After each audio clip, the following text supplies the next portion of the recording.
একদিনেই একটি রোবট 1 ঘন্টায় পরিবেশন করেছে নজরকাড়া 202 কাপ কফি। স্ক্রিনে ভেসে উঠছে চীনের বেইজিংয়ের দৃষ্টিনন্দন এক কফি শপের রোমাঞ্চকর দৃশ্য। এক পাশে রোবটের নিখুঁত হাতের কাজ, অন্য পাশে কাপে কফি ঢেলে দেওয়ার চমৎকার মুহূর্ত।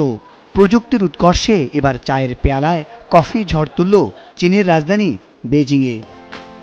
মানুষের কোনো ছোঁয়া ছাড়াই একদম নিখুঁত যান্ত্রিক ছন্দে 24 ঘন্টা খোলা থাকা এই ক্যাফেতে রোবট নিজেই তৈরি করছে সুবাস ছড়ানো কফি। বসুন্ধরা টিস্যু, অশুদ্ধতার বিরুদ্ধে এক বিন্দুও ছাড় না। গ্রাইন্ডিং থেকে শুরু করে ব্রুইং আর মিক্সিং সব কাজই সম্পন্ন হচ্ছে নিমিষে। কাস্টমারদের পছন্দ মতো মিষ্টি বা কফি স্ট্যান্ড কাস্টমাইজ করার দারুণ সুযোগ রয়েছে এখানে। আর তাক লাগানোর মতো ব্যাপার হলো, উদ্বোধনের দিনেই এই রোবট 1 ঘন্টায় পরিবেশন করেছে নজরকাড়া 202 কাপ কফি, আর তাতেই গিনেস ওয়ার্ল্ড রেকর্ডসে নাম লিখিয়েছে অভিনব এই রোবোটিক কফি শপ।